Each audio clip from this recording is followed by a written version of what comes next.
before, but it bears repeating now. White Stripes. Fell in love with a girl on XFM 104.9. Well, it's 1:05 of a Saturday. That's true enough. So, it's the Ricky Gervais Show with me, Steve Merchant. Hi! Now listen. Carl, no, let's say his name.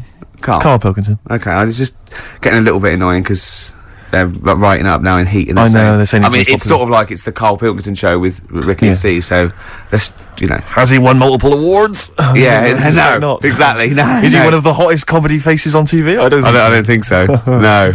Oh. Does he eat too much cheese? Exactly. Get a bit sick? Is he bloated, old, fat 40-year-old? All right, steady on, with stupid fat face. You goggle-eyed freak. All right, now let's move for that straight away. Oh, you'll be happy. Go on. The Wurzels have made a bit of a comeback. Don't give me. No, listen, right. There's a Sainsbury's advert, and they sing a song. It's the Wurzels singing a song about something. Phone in. What's the number, Carl?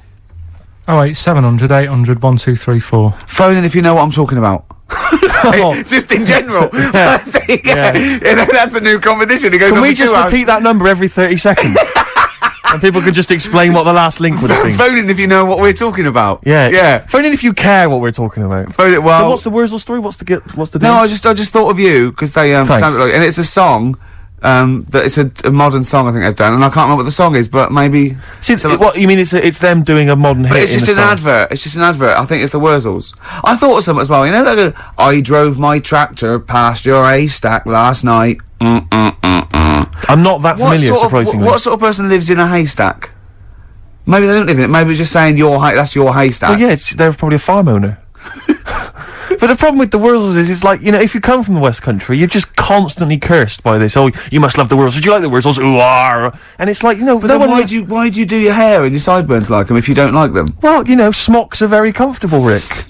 Yeah. But, I don't want to be kind of, tight. I mean, there's lots of famous things that have come from Bristol. Obviously, Tricky and Massive Attack and Portishead from the area Portishead. Yeah. No one seems to flag them up every time they want to slag off the West Country. Do you still make your own clogs? Yes, I do. That's fantastic. Cheap.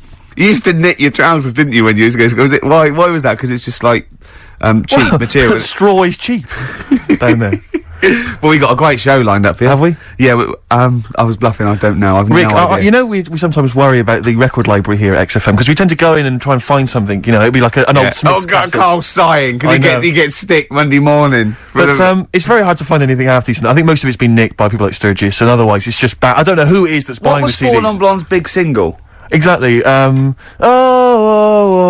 something like that. Brilliant. Excellent. Tonight, Matthew, I'm going to be Four Non Blondes. Wow, good effort. Yeah, I don't think you'll be returning to the fish factory on Monday, will you, Steve? No. Yeah, you will. You will. Go on. But they, anyway, so we got there. Yeah, Four Non Blondes. We found a lot of In Excess out there on for the XFM record library. Guess what I found today, Rick? Go on. The very best of Tony Basil. That's one track then. Well, yeah, her hit was Mickey, obviously. Oh, Mickey, You're So Fine. Yeah. They've managed to pack out 18. There's 18 tracks. First track's Mickey. Number of other tracks. Track number 17, Mickey Spanish version. Right. Track 18, Mickey 12-inch version. And track 19, Dickie. Yeah. Similar tune, exactly. But about a completely different person altogether. Look at this, they've stuck a proud property of XFM sticker on that. The best of Tony Basil. Even Sturgis wouldn't nick that. Come on, Carl, what's the story? It was good in its day, wasn't it? Why is it in the XFM library? Week about Adam and the Ants. In the day, it was important, wasn't it? I remember that being out in the charts. It was all right. Yes, God, I know, music's meant to be fun. Fine, okay. let's play Mickey. Let's play some Strokes then.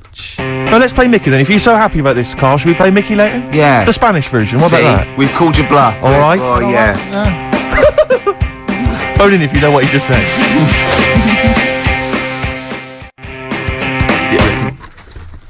The Strokes, and last night we just had a call, didn't we, from Johnny Mango. Oh yeah, Johnny Mango, yeah. Yeah, old the Mankster. And he informed me that one of the Wurzels is dead, and I didn't know that. Yeah, Adge Cutler, who was the lead man, I think. Yeah, he said he died the most rock and roll death you can die. He said he was apparently driving on a terrible cocktail of cider and other things, presumably. Yeah. Apples and jams. Yeah. And he crashed into a tractor. Now, I wonder, is that true? JM's not winding me up. Yeah, I hope the Mango Boy's not having a laugh at me. Is that true? One of the Wurzels died by tractor. Is that true? So give us a call. What's the number again, Carl? 08700 800 1234. If so, I'm sorry that I disrespected them. I didn't know. Could you imagine? Oh, God. If, right, say if, like, you're the driver of the tractor, and you kill someone, you go, oh, God, I've killed someone. And then you look and it's someone famous. Yeah, or Adge Cutler. Yeah, go on, what was your point? No, it's just like, not Terrifying, only yeah. it's like you've killed someone, then you look. But yeah, I know what you mean, And actually. what makes it even worse? And what makes it even worse? They were rich. Yeah. Oh, that No, would but be. say if it was someone who's, like, really big in the world. No, that is I quite like that. It's an interesting point, Oh, that. that's your bag. No wonder I can't find what I'm looking for. Oh, right, well, As Bono said. did you bring a bag? Yeah. Sorry, Is that under there, Rick? sorry about this. I'm not Play a record. ignoring. This is getting a bit sloppy here. No, it's not. No, it is, Rick. It's getting sloppy. It's never got sloppy before. No, I've got a list here because we went to this award ceremony in the week. We were up for an award. Well, I have to explain it to Carl, because basically we were up for an award, and it's called it's the Trick Awards. Now, Trick stands for Television and Radio Industries Club Annual Awards, right? We've never heard of it either. We've never heard of it. It's some kind of, like, television radio industry club. That's what Yeah, that's the television clue, radio, isn't it? Yeah. Exactly. So, but we don't want to. I'm not trying to slag off the award, No. because it was, it was a big thing, and they really made an effort, and it was really nice. Food was brilliant. It was at the Grosvenor House Hotel, really nice do, and lots of industry people in that there. It was really classy. We got there nice and early, so we were there for a good 4 hours Before we had to sit down, and but it was just kind of surreal. It was just a bit weird because it was packed with the cream. I'm literally the cream. Big names, Martin Kemp, one of the first people I saw, came in, like, big TV, radio industry names, on-screen talent, behind-the-scenes people. John Barnes was there. Beadle was there. Sir Cliff Richard was there. Yeah. Right. Anyway, so the voice comes on and says, "Ladies and gentlemen, please welcome the chairman of the president of the Trick Awards." And we had to stand up. All of these people had to stand up and give a standing ovation as he walked to his table to Tom O'Connor, former presenter of Crosswits. You are joking. No. He's the president. And he came out, he told a few gags, sort of like, it was like, straight away, it was, old school stuff. I was like, thank the ladies, because, it was nothing without the ladies, all the lovely ladies here. And we waiting for a joke. No. Just thanking the ladies. Well, you're forgetting that just prior to that, he said grace. Oh, he said grace. Before we ate. It was me, Steve, and Ash, our producer, the little, disabled fella, right? And he's there in his wheelchair, and there's me and Steve. We're standing up during By the way, grace. can I just stop you there? Go on. Saw someone in the week, and Sorry, did we bore you? no. You just reminded me then about the little producer who's in a wheelchair. Yeah. Last week you said blah blah blah, and our producer who's in a wheelchair got a text from someone saying, "What's happened to you?" They thought you were talking about me. Oh, really? Oh. So yeah. Oh. You're handicapped in a different way. So go on. And Tom O'Connor, he said, thank you, God, for... We thought this was a joke initially. We thought it was going to be like a kind of cheeky gag. That's why we were laughing out loud. That's why we were laughing raucously. But anyway, and then he went, thank you, God, for this, and help those who walk alone. And Ash went, what about those that don't walk at all? He said, I've never been left out of grace before. So, but we had to like, kind of like bowed our heads slightly, and did we say amen? I know that we were sort of, a lot of people did. I'm pretty sure Cliff, I think, probably chimed in there. Yeah, And, he sang it. Yeah, exactly. So, Like Mariah Carey. So anyway, but before, again, you see, what Ricky's forgotten is before Tom took to the stage, this guy walks up there, I don't know who he is, says, there's a lot of people here this afternoon, it's a wonderful event, but of course there's a load of celebrities as well. He said, thank you for all the celebrities that have turned up. And then he went, table 77, Mr Russ Abbott. And we all round of applause. Can we have the spotlight there? Russ Abbott, by the way, smoking a pipe. Absolutely, he looked like a bit like Barrett Holmes, this hilarious Sherlock Holmes character. Then he went, table 107, the cast of Bad Girls. Clap. We'd like to clap. And then he went, table 5, Alice Beer. Clap. Slightly smaller clapping. Yeah. And it's just like, and I thought, when is this gonna... he went through every single celebrity in the room. And there were about, 100. Table 53, John Inman, everyone. It's John Inman. Round of applause. Yeah, and, table 70, Mr Simon Cowell. Boo. Yeah, there was booing there. And they all booed him. That was nice. Yeah, there was a joke, ironic booing, I think. Could they cheer for Foxy? Was he on the table? And we didn't see Foxy. Foxy wasn't there. He was doing his show. When they went up, they won an award, Cowell and Waterman and Chapman. Table 43, Peter Sissons, everyone. Peter Sissons. Went through every single name. Ricky got so paranoid they might mention him that we kind of legged it upstairs and were watching from the balcony as they shone the spotlight on our table. With and it empty was largely chairs. empty. That was particularly fun. But then at the end, Sir Cliff got up there, right? Because Sir Cliff was giving out the Lifetime Achievement Award, right? He gets up, he gives a speech, he goes, this is a personal friend of mine, a 7 days a week friend. Lifetime Achievement Award goes to Mrs. Gloria Hunniford. Right? We immediately start thinking what exactly were her lifetime achievements. I think living that long. That's pretty much it. I don't know what it is she's done, Gloria tell you Hunniford. what she does. I know exactly, I know she used to have a Radio 2 show, I don't think that's We're on not anymore. dissing her, we're not dissing anyone. Good luck We're to not taking the mick out of anyone, but, you know. But anyway, it was just a strange event. But Gloria got taken unawares by this, and started to ad-lib a speech, right? And I swear to God, about 12 minutes in, she was telling us how, and I can tell you now if you're interested, her lovely daughter Karen is currently in Australia, it's partly work, it's partly a holiday, Carl, and she's having a whale of a time, but she's not spoken to her for ages. And then she went, actually she's been there for a long time. Yeah, and it's like, I thought she was going to go, she doesn't call, you do that, you get a blue Peter, and this is how she we thought she was going to get photos out, maybe, start showing it. It was a nice event, and, you know, everyone there, Henry Cooper was there. So Henry Cooper. It was so good because every single element as well was sponsored by someone. Yeah. And I was looking at the menu, I've got the programme here, and the menu, right, the pudding is sponsored by Electrolux. Yeah. I don't know if you've ever had a pudding sponsored by Electrolux. I was sponsored by Zanussi. When everyone was doing the prayers, did you look at them with their eyes shut? like you did at school? What do you mean? Well, when you had Did you look at someone with your eyes shut? No, like you'd do that. You'd do your hands together. Yeah. And you sort of look at people with their eyes shut and think that's what they look like when they're sleeping. Play a record. Can you ever do that?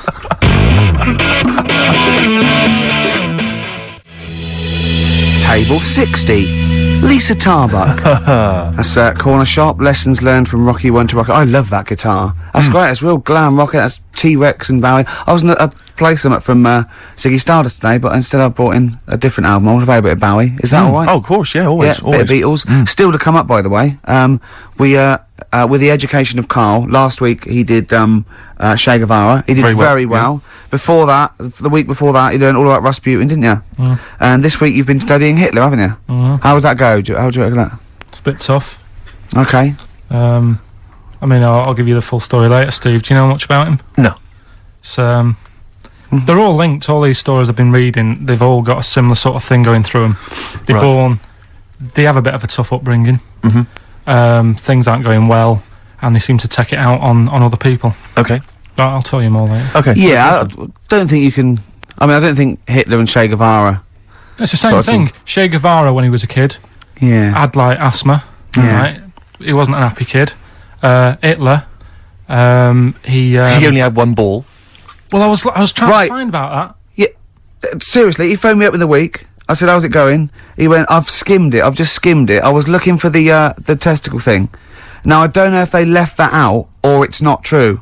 Right. He was trying to look up that Hitler has only got one ball. I think they only did it to wind him up.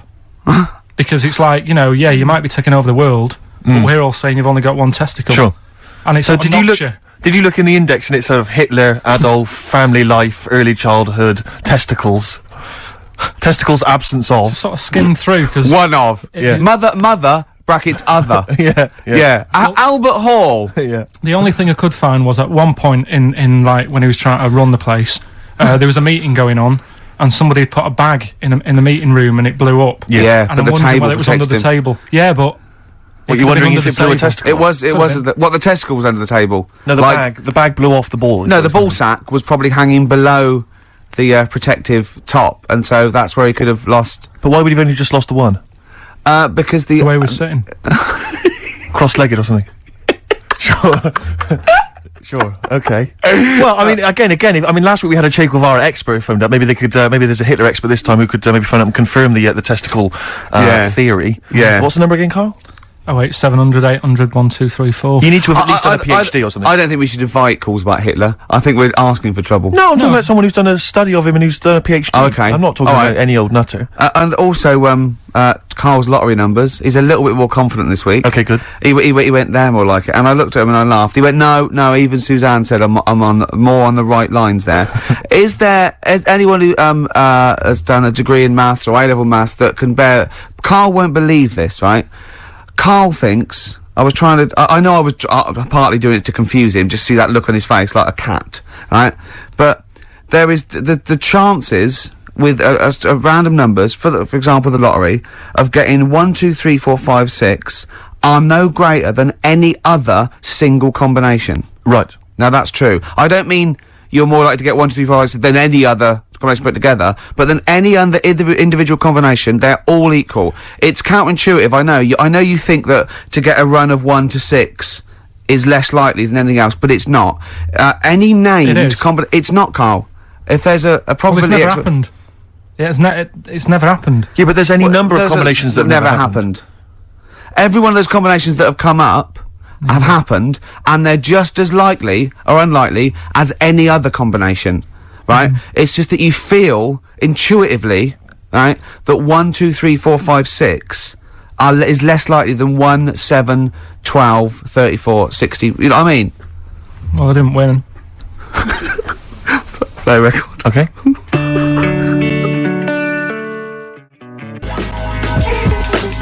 Wu-Tang Clan, Uzi, on XFM 104.9.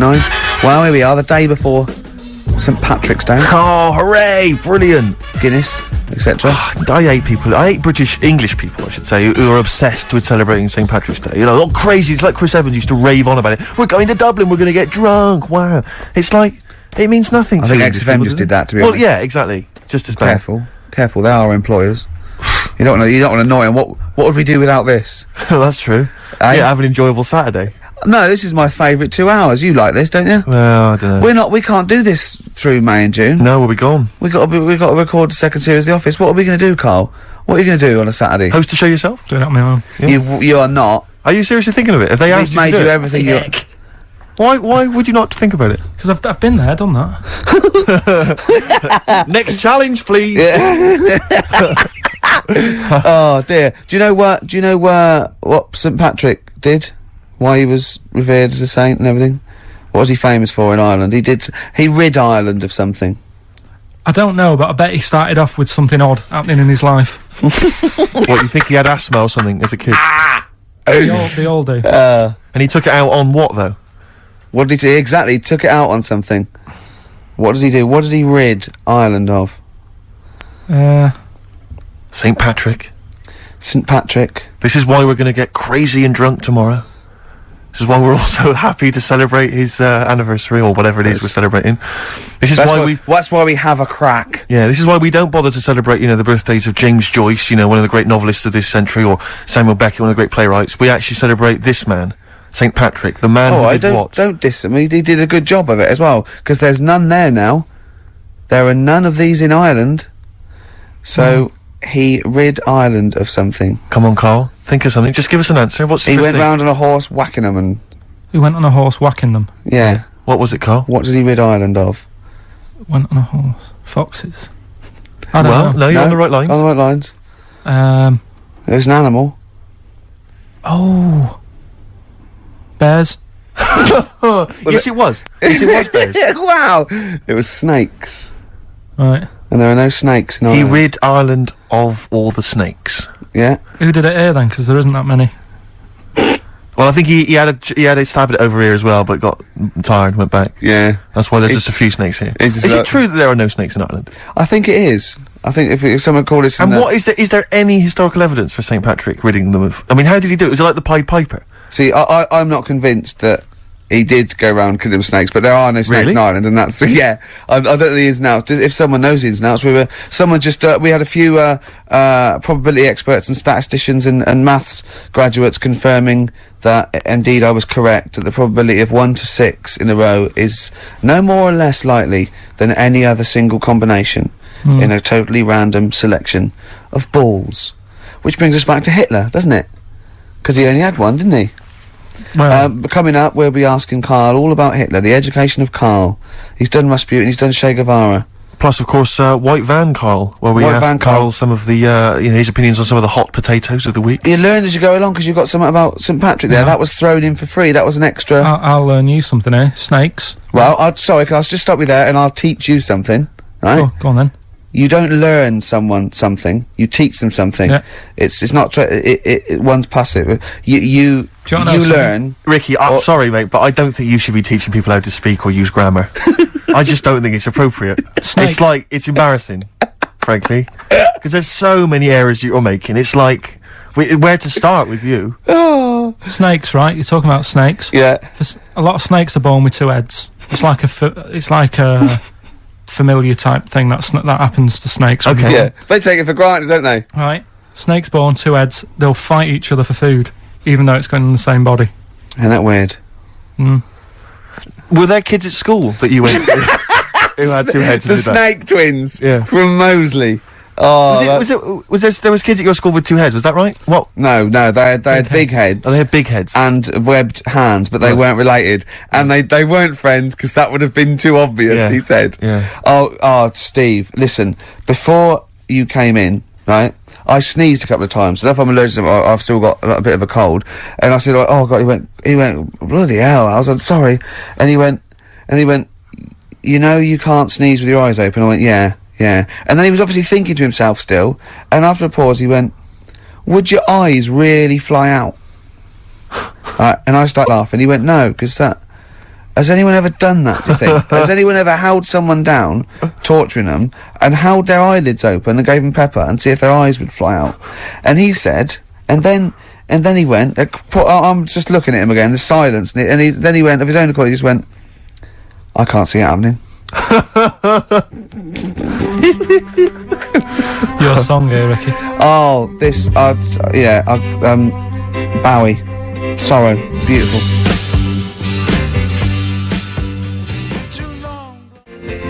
Sorrow by David Bowie.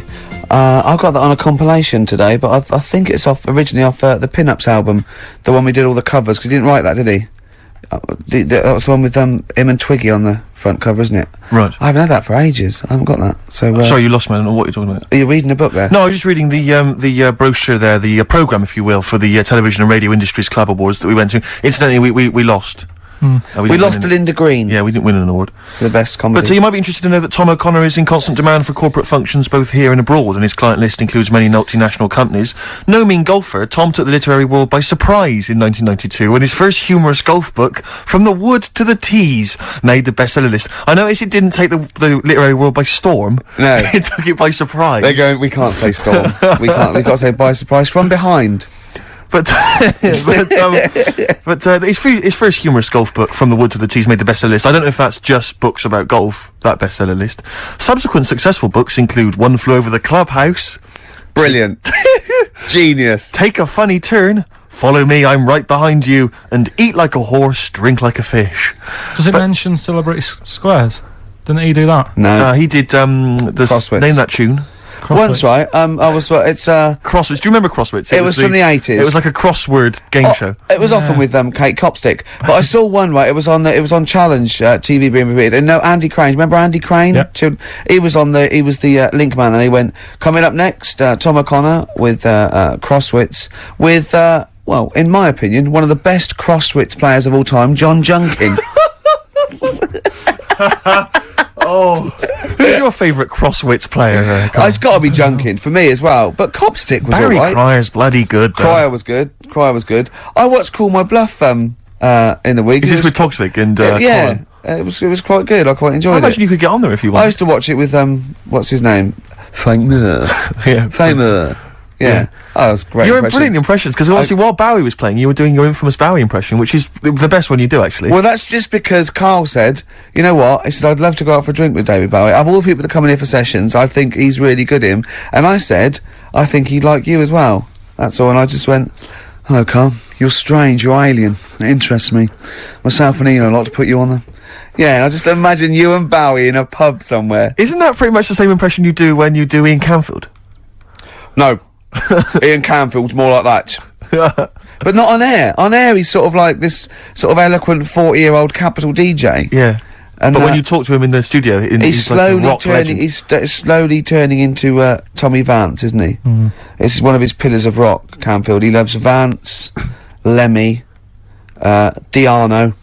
If we run out of material later in the show, which is likely. Yeah. Considering we're now talking about Ian we ran out of it at 1:05. Exactly. But could I maybe just sort of interview you as David Bowie? Yeah. In a sort of humorous sketch? Yeah, that would be fantastic. Maybe it could be the idea that what if, like, David Bowie was, a cab driver? What would he say? What was some of the funny things he would say? We saw that, what was that in when it said, Dead Ringers coming up? If you've ever wondered what, it would sound like... Dead Ringers is this impressionist show. They did it's on Radio 4 and they did a TV version. Yeah, I saw it. What did you make of it? Didn't like it.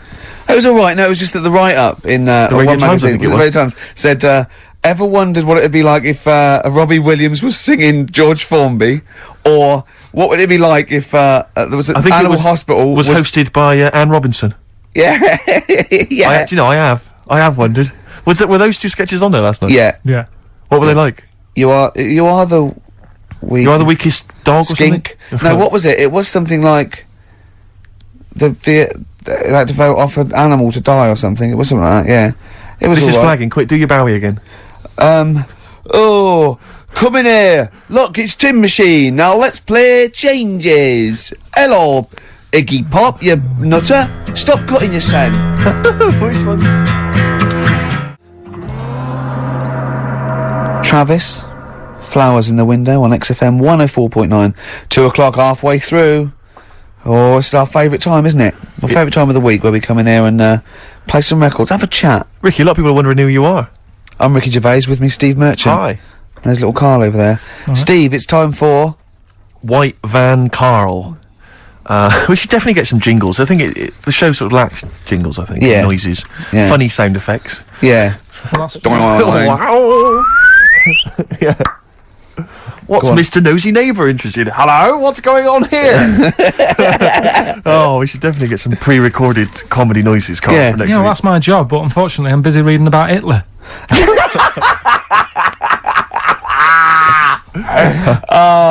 For those that don't know and aren't familiar with this feature, basically The Sun runs a White Van Man column where it asks just people who, every men and women, their views on news stories from the week, and we decided we'd just ask Carl his opinion on some of the same issues. This week... Not like us to rip off another idea and just use it for our own...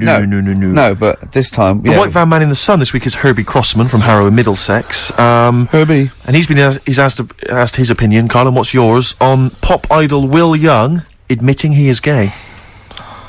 Come on, Carl. I don't understand what the big deal is, to be honest. Okay. No. Talking to different people about it, and they've said, it could affect the sales, girls won't like him anymore, which I think is rubbish. Yeah, because it finished George Michael's career, didn't it? Well, yeah, and I was thinking when I was growing up, right? And Freddie Mercury. I was into Kim Wilde, right? Sure. Now... And her kids. You're not going in to tell me America. she's gay, are you? No, but if she was, if they said, she's a leather, Yeah. right? I wouldn't say, right, that's it, I'm taking kids in America back to the shop, I'm disgusted. Sure. I liked her. Yeah. I don't think I'm ever going to, meet her and marry her and that, so what does it matter? Yeah. Will Young, if he's a good voice, he's gay, a lot of gay people in the world. Georgie boy was gay, I guess. There you go. Nothing more and nothing less. The kindest guy I ever knew. So Do no your bi- Bowie. No big deal. That's one of your favourite songs, isn't it? Brilliant. Kidding of Georgie Parts 1 and 2, isn't it? Yeah. Okay, what do you make of the police protesting to Parliament over reforms? That's not the band. Before you say. Right, what's all that about? Okay, well, the police have had various kind of gripes and grumbles which they've taken to Parliament, try and get them sorted. Like what? Well, it could take ages, basically. They don't like the pointy helmets anymore. Yeah. They want flat caps. They feel that their powers are restricted. They get a lot of bad press. They're not being paid well. They're under resourced. They actually demonstrated, didn't they, outside? I think they may have done, yeah. Well, at least they're doing something about it instead of just sitting there moaning. Do you know what I mean? Okay. They're going to the top, trying to sort it out. Yeah. I admire that. Yeah. What do you make of the police generally? Are they doing a good job? They've woke me up a couple of times at about 4 in the morning when I was a kid. Right, was that because they were looking why. for your brother in his tank? Yeah. Did a Sherman tank just come through here? Yeah. No, my mates nicked cars and gave my name and all that. Right. Were they friends of yours? Right. Yeah. Okay, what do you make of fears that dumped Britney Spears, she's been dumped by her boyfriend, there's worries that she may be cracking up, Carl? You concerned? What are the signs? I'm not entirely sure, I'm just reading from this section, but I would assume that she's obviously showed signs of depression, maybe? She'll be alright. I remember, Zoe Harris, when she sort of got bored of me when I was a kid. Yeah. Get over it, I don't even think about her now. What, and how long did it take you to get over Zoe? Zoe Harris. How long did it take To be honest, right, it was like one of my first girlfriends, and she was a pain. I remember I went out with her because she wouldn't stop hassling me, right? Yeah. I remember A good reason to fall in love with her. Oh, go on, then. I never talked to her, and then the bit that really got me, I thought I half liked her, and then I remember, right, we're at a school party, sort of infant school. Infant school? Right. Are you sure it wasn't junior school? Well, it's on the cusp. Yeah. Like, when you're about to leave infants and go to the next one. Yeah. And she was crying because You were saying, I don't think we should move in together. She was crying. She was crying. How old was she? Had you She must stolen have her been- milk? She must have been nearly 6. Why didn't she grow up? No, she was crying because somebody had stood on her dress and put a bit of an hole in it. And I said, oh, for God's sake. I can't stand this. Oh, So God. you- I just think him. So you gave her a slap? I just think of him, like 6, like with clogs and a flat cap, going slightly bald, going, for Christ's sake, woman, come on. Oh, light my pipe. That finished it because all her mates were saying, come on, Carl, she's upset. And I was like, oh, whatever.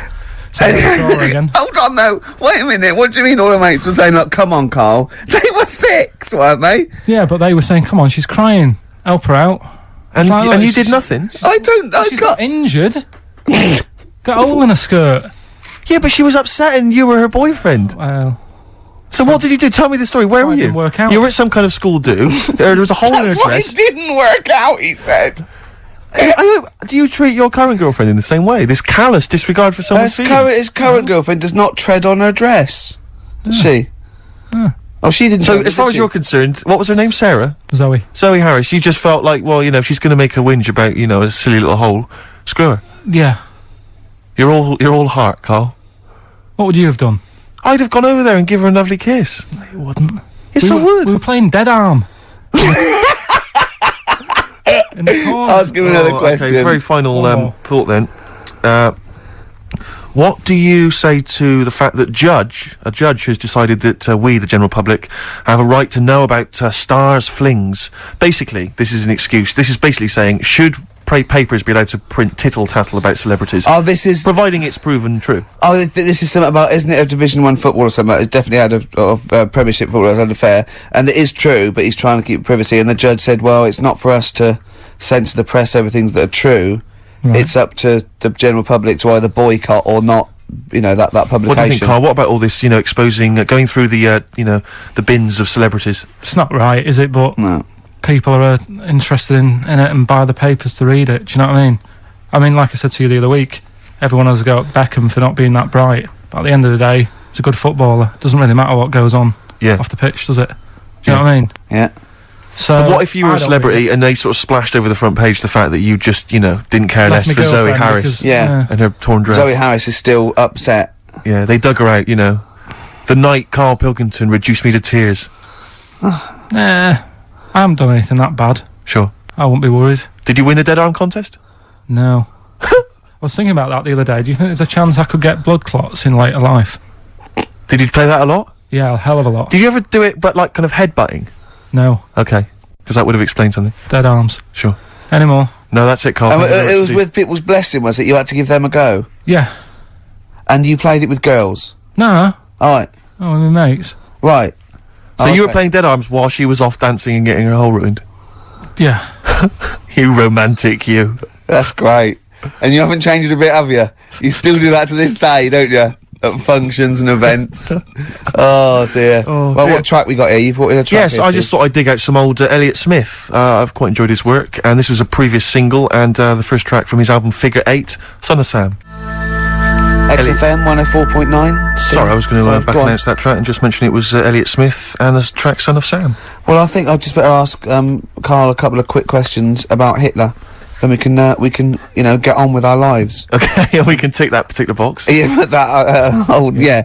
Okay, Carl. Put that particular dictator to bed. It's week 3 of his education. You've nailed Rasputin and Che Guevara. I don't want to lose complete sight of those. I'll maybe ask you a couple of those in the week just to so you keep your mind on it. But Hitler. Tell us the story. What have you learned? Do you want to ask some questions? No, not really. Just sum it up in a minute. What do you Can't do it think? in a minute. Well, can I ask some questions then? Where was he born? Austria. Tell us about his early life. Right, he was a young lad. He Brilliant. What in his early life? Okay. Yeah. what's the name? His mum was his dad's second cousin, which is a bit weird.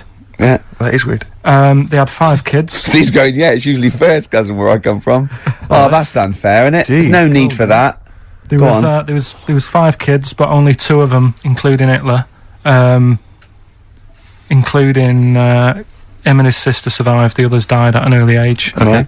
Right. Anyway, so they grew up, and the mum died and the dad died and that, and he thought, oh, what am I going to do? Because he didn't do well at school, didn't have many qualifications. No. Liked art. Did he have a GCSE in history? Liked art, right? And then, so he said, right, I'm going to go to Munich. I missed a bit out, actually. Jewish people were in Austria, he didn't really like them. Okay. He thought they got, special treatments and stuff, and just didn't like them. So he went to Munich, and he joined the army. Right. Yeah? Yeah. And he was in the army, and he got injured. Right. So he went to hospital, and whilst he was in hospital, the World War One ended, and he was like, "Oh God, I want to." I was enjoying that. Yeah, well, So don't, because you're breaking my concentration. Yeah. Sorry. I'm not even sure I want to join in on this one, just in case. Okay. Right, go on. Right. So He was in hospital. World He's War in One hospital. It gets a bit better. He's never that fit though. He's one of these blokes who was always ill. Was on something like 30 tablets a day or something. Comes out of there, joins some other army. Right. God, I knew it all this morning.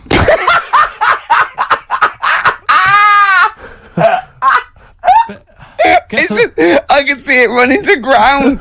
I just see his face going, I'm not nailing the fact, am I? And joined another army, and it was Listen, let's try and help you. So Here's a good bit. I remember this bit. He thought that war to men, right, was like childbirth is to women. That's how important he thought he was. all right. Right?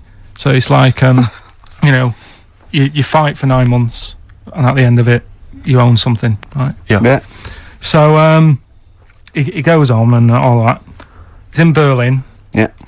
And he's fighting his way through, trying to take over countries and that.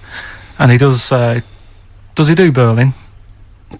Does he? sorry, wait a minute. Is he Chancellor yet? What year is it? 35? Let's skip the kind of climb to power. Then he's now the dictator of Germany. Right, he's in charge, yeah.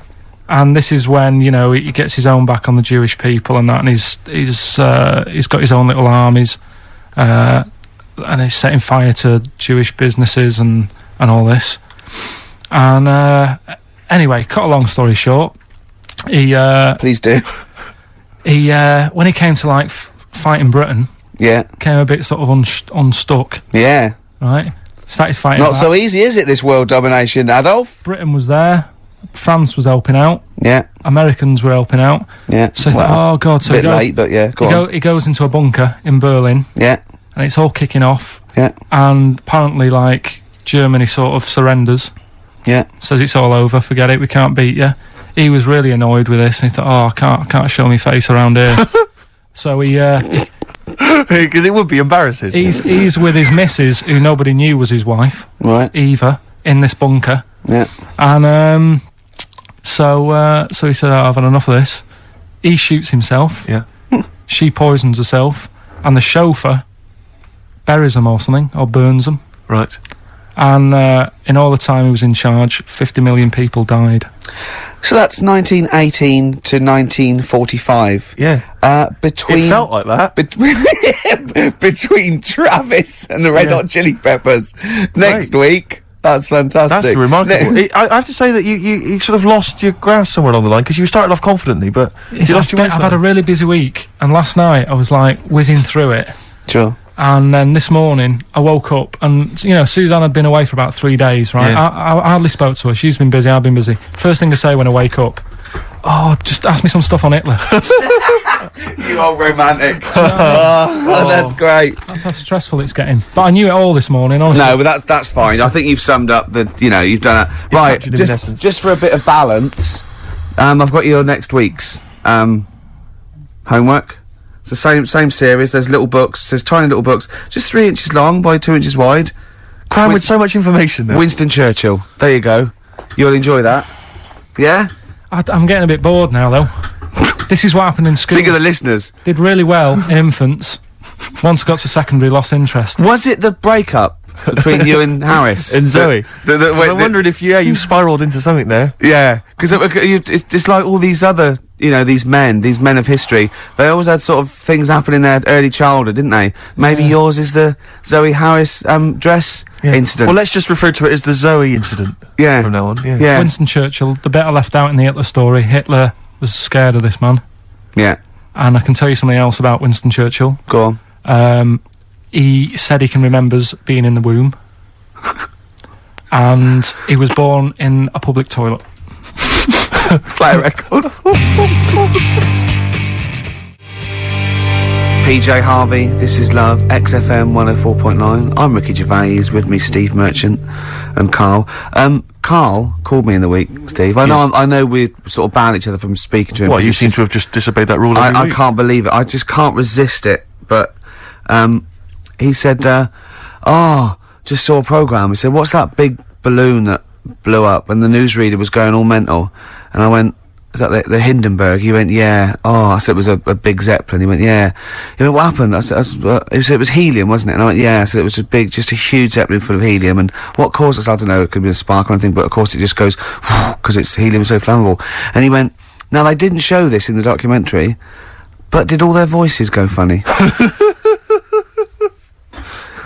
And I went, what? He went, well, no, even if you take a little bit of a little balloon of helium, your voice go funny. So if that was, like, millions of gallons of it, and it blew up in the air, and it was in the atmosphere, you'd be talking like Donald Duck, he went. So, imagine that. God. But what I liked about it, I said, this wasn't in the documentary. No, it was an oversight. Maybe just time was against him, they didn't have time to explain Just like that book about Hitler didn't have his one ball incident. Yeah. Yeah. Oh. It's annoyed me, that. What was? The old Hitler book. Why? Just because I knew it all. Do you know what I mean? I was cycling in today. I was like, going through it all again. Yeah. Had it all in my head. But that's why you should know something as opposed to just cram and have a piece of trivia that's precariously sort of teetering on the edge. But what I don't understand, you know what I mean? It's well, you're not interested by it. That's what I mean. It's one of the most fascinating things. You know all about things you're interested in. You never forget them, do you?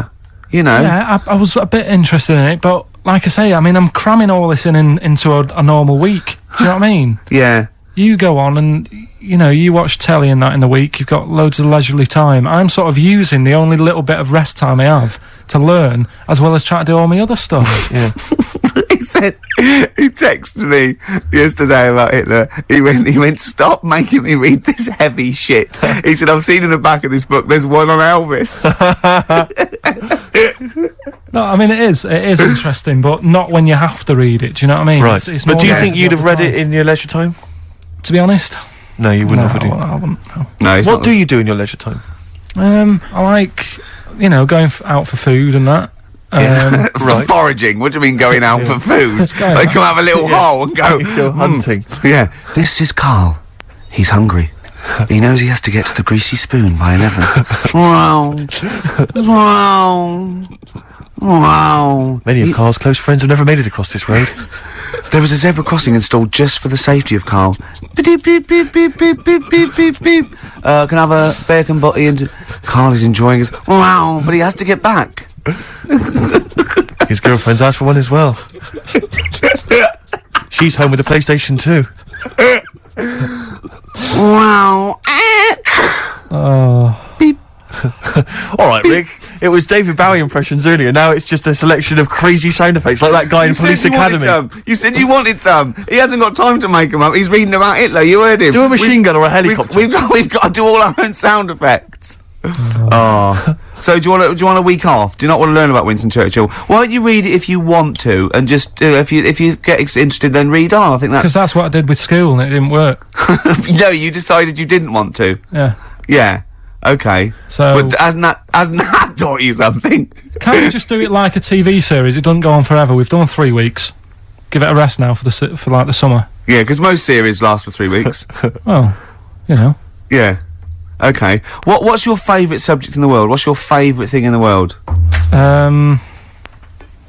I would have said, what, at school, like? No, just in nowadays in life. life. What are you interested in? I like little interesting bits, like, sentences. Atlantic Ocean. It's got 17 quadrillion gallons of water in it. Right. Well, that's interesting without having to read a book. And stuff. Why is that interesting though? What are you basing it on? When you think of 17 quadrillion, it's a lot, isn't it? What are you imagining? Just like a big wave. Imagine how much water. Yeah. Well, what's your subject then? I don't know. No, it's just that when I said what's your favourite subject, you gave me a fact that is so...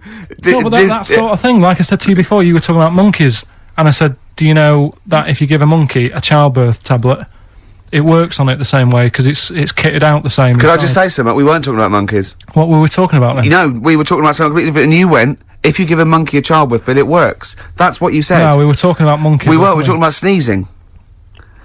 Yeah. Yeah, and you went, if you give a monkey childbirth pills, it works. That's... Well, yeah, we were talking about interesting things about sneezing, and I remembered an interesting fact about monkeys. So... Anyway, 2:30. Brilliant. What did happen to that bloke who used to make the sound effects in Police Academy? I don't know. He was brilliant, wasn't he? Do you remember him? I don't remember Was him. he called Hightower? Yeah, he was good. Yeah? If anyone knows, give us a call. God.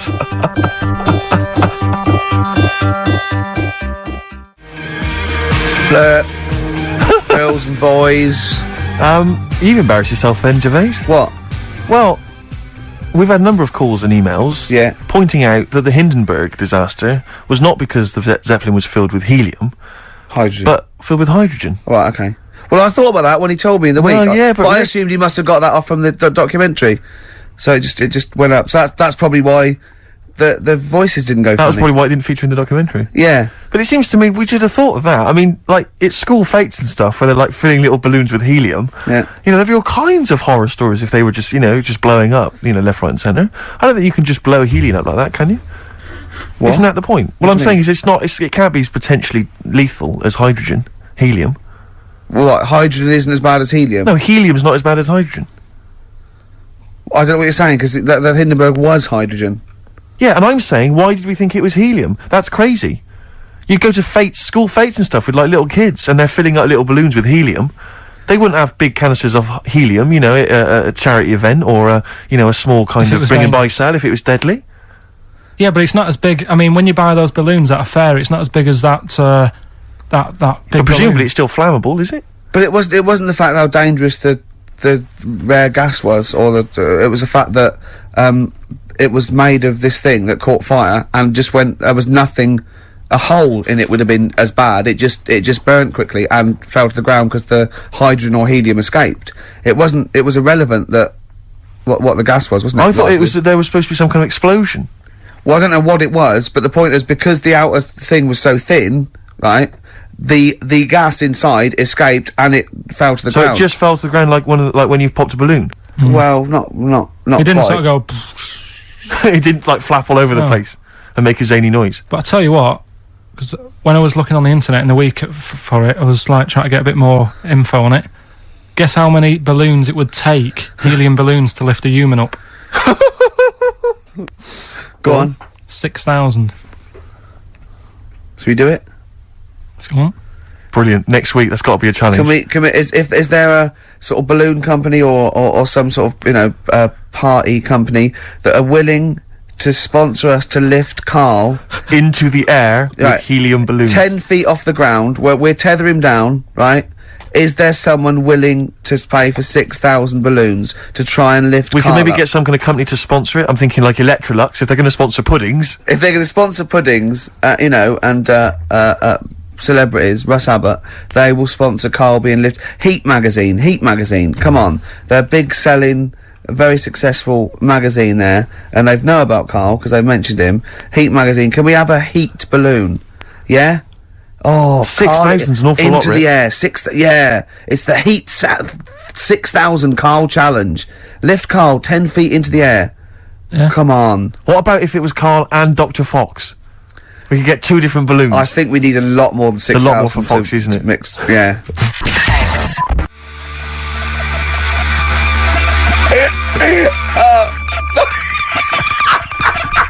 The heights.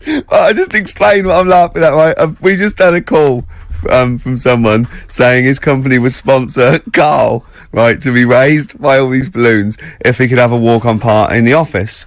And we immediately went, oh, we're worried about that sort of thing. You can't really promise that artistic, you know. And I was worried about the legality of it as well. How can you promise someone that for personal gain that's a private, and all that sort of stuff, right? And I went, oh, I don't know. And anyway, put the phone down to him, and Carl went...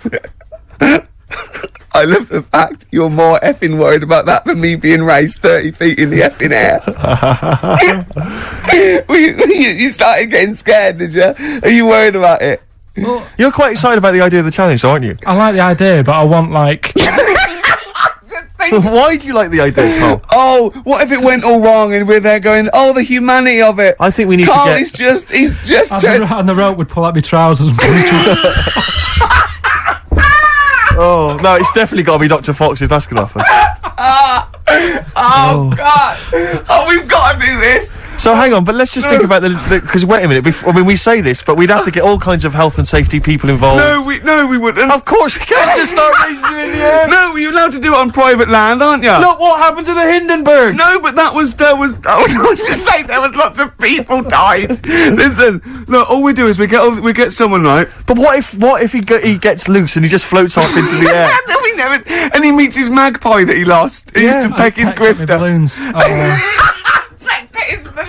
So I'm so excited about this. Listen, we've got to do this. No, but please. Shut up a minute. Let's just stop and think about it. It's right. 60,000 balloons. Look, no, it's not. It's 6,000. But 6,000 balloons. That's a lot of balloons. No, it's not. No, it's don't not. be silly. For sponsorship, people pay for. No, listen, it's worth it. There must be a company out there that'll pay for this, just so we can film it. Hang on, is there not an easier way of just getting one big balloon? Then the challenge is there's no challenge. No, it's got to be. It's got to have people coming up and hooking balloons. It'd be like Buckaroo, and the person who puts the balloon that actually raises him 10 feet wins a prize or something.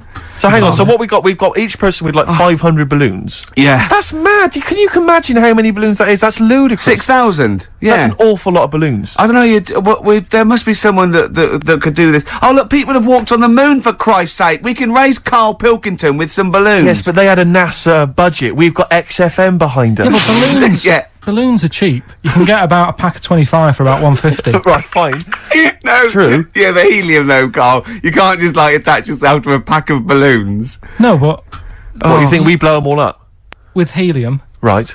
Oh. Off you go. But then we can do something with the balloons, can't we? Like release them afterwards. Oh, we'll release them back into the wild. Brilliant, as a sign of peace.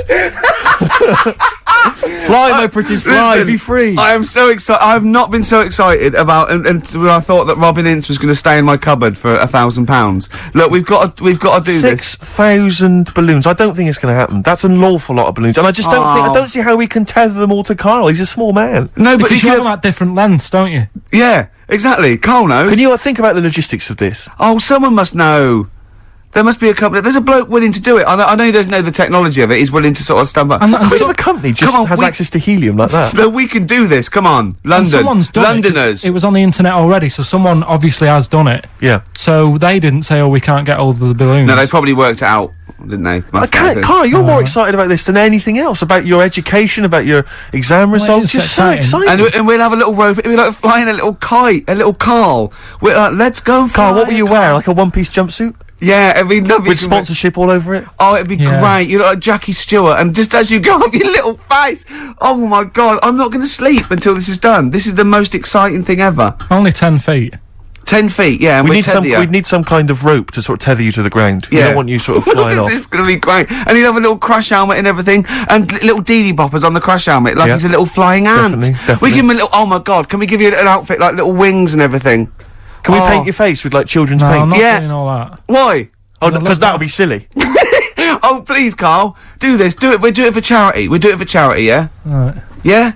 Oh, this is We'll do it for brilliant. children in need. Please, just phone in if you can help us. Lift Carl up 30 feet. Let's say 30 feet. I think it has to be a decent... Yeah, it has to be a decent height. Is there a world record? Because we want to break that if we're going to want to break that. what is the world record for raising a man by balloons? Yeah. Okay, so listen, let's just finalise details here. We've got I'm so excited. Email address ricky.gervais@xfm.co.uk. Ricky.gervais@xfm.co.uk. What's the number? The number, Carl? 08700 800 1234. Give it again. Lift Carl. 08700 800 1234. Sponsored by Heat Magazine And or something. maybe even if you've just got an idea about how we might be able to organise it, how we might be able to get it done, if you've got contacts, anything, just get in touch, give us some information. Oh, that'd be great. I'm gonna play a Beatles track for the lovers. Oh, man. It's off the Help album, and it's You've Got to Hide Your Love Away. Oh, just think of his little face as he goes up. Maybe televised. Yeah. XFM. Well, XFM, we're nearly the end of the show. I'm Ricky Gervais with me, Steve Merchant. We've enjoyed your company. Carl, we're going to try and get Carl in the air. Anyone that can help us, take him up with helium balloons. Our friend Johnny Mango called again. And apparently the record's 11,000 feet. Carl is getting a little bit nervous. Yeah, the world record is 11,631 feet raised by hot air balloons. Yeah. How tall's Canary Wharf? It's 11,631 feet. Exactly. I don't know, Carl. Is it how much higher? It's a long way. More. I'm not doing that. Because I'm like 6 foot something. Yeah, think of that. Just look at Steve. Alright. Yeah. But you can change your record. You could say, well, the sort of balloons are the one with Mickey Mouse on it or something. Yeah, could I just Change it say, say something? That man did 11,000 feet, but he wasn't naked. Alright? Come on, Carl. Your 30 feet will be the world record for naked ballooning. Yeah? Think about it. Alright, it's for charity. Well, thank you for listening, everyone. We are going to raise Carl. And after Carl said, and just to think, my teacher said I'd never be a high flyer. So this is your chance, Carl, to shine, to fly. Steve. It'll be brilliant. This is a final song for the ladies. Belle and Sebastian, we've not heard them for a while. This is from, it's actually a B-side or a triple side or whatever you call it. Track 3 on a single called Jonathan David. This is the beautiful The Loneliness of the Middle Distance Runner. Goodbye.